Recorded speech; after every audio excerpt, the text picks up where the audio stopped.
Hello and welcome to Legal Dave.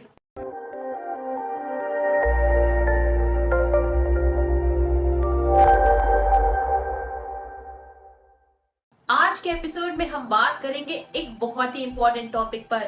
क्या एक NRI को इनकम टैक्स रिटर्न फाइलिंग में फॉरेन बैंक अकाउंट्स को डिक्लेयर करने की जरूरत है?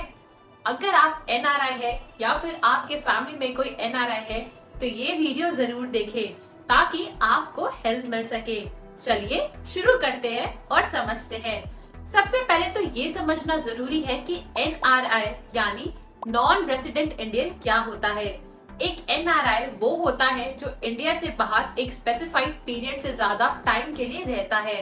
अब सवाल ये उठता है कि क्या एनआरआईज को अपने फॉरेन बैंक अकाउंट्स को अपने इनकम टैक्स रिटर्न में डिक्लेयर करना चाहिए?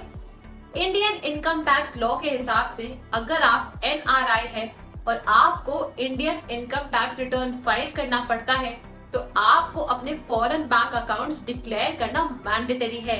ये rule foreign account tax compliance act FATCA के अंडर आता है जो कि ग्लोबली फाइनेंशियल ट्रांसपेरेंसी के लिए है।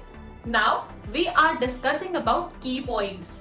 Number 1, foreign account tax compliance act FATCA के तहत एनआरआईज को अपने फॉरेन बैंक अकाउंट्स, एसेट्स और इन्वेस्टमेंट्स डिक्लेयर करने पड़ते हैं। इससे इंडिया की इनकम टैक्स अथॉरिटीज को आपकी ओवरसीज इनकम और एसेट्स के बारे में इंफॉर्मेशन मिलती है। Number 2, penalty for non disclosure. अगर आप अपने फॉरेन बैंक अकाउंट्स को डिक्लेयर नहीं करते तो आपको हेफ्टी पेनल्टीज फेस करनी पड़ सकती है। ये पेनल्टीज बहुत ही सीवियर होती है और लीगल कॉम्प्लिकेशंस भी हो सकते हैं। Number 3, income from foreign sources. अगर आपके फॉरेन बैंक अकाउंट से किसी तरह का इनकम जनरेट होता है तो उसको भी डिक्लेयर करना जरूरी है। ये इनकम भी टैक्सेबल हो सकता है depending on double taxation avoidance agreements DTAA between India and the foreign country. Procedure for declaring foreign bank accounts. अब ये समझते हैं कि आपको अपने फॉरेन बैंक अकाउंट्स को कैसे डिक्लेयर करना है। Steps to follow. Number 1, schedule FA foreign assets. आपको अपने इनकम टैक्स रिटर्न फॉर्म में शेड्यूल FA भरना होता है। ये शेड्यूल स्पेसिफिकली फॉरेन एसेट्स और इनकम डिक्लेयर करने के लिए होता है। Number 2, details required.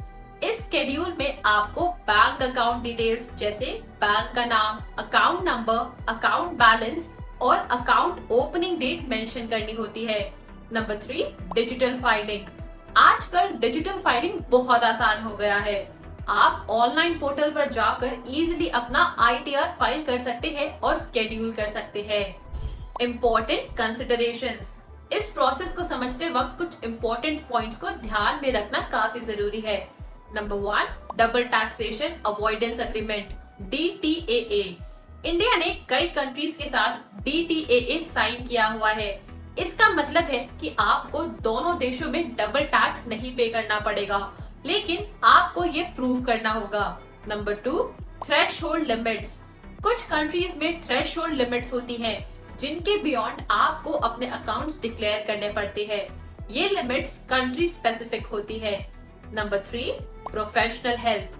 अगर आपको प्रोसेस कॉम्प्लिकेटेड लग रहा है तो प्रोफेशनल हेल्प लेना बेटर होगा। CA या टैक्स कंसल्टेंट्स इस प्रोसेस में आपकी काफी मदद कर सकते हैं। इसके लिए आप नीचे दिए गए नंबर पर डायरेक्ट लीगल डेव के एक्सपर्ट से कांटेक्ट कर सकते हैं।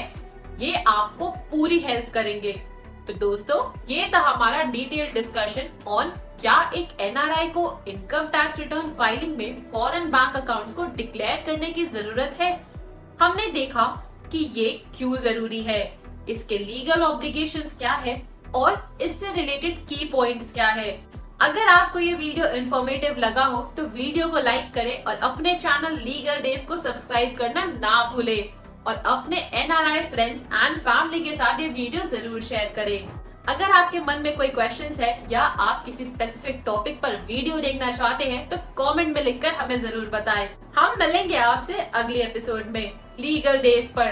तब तक के लिए धन्यवाद and thank you for watching.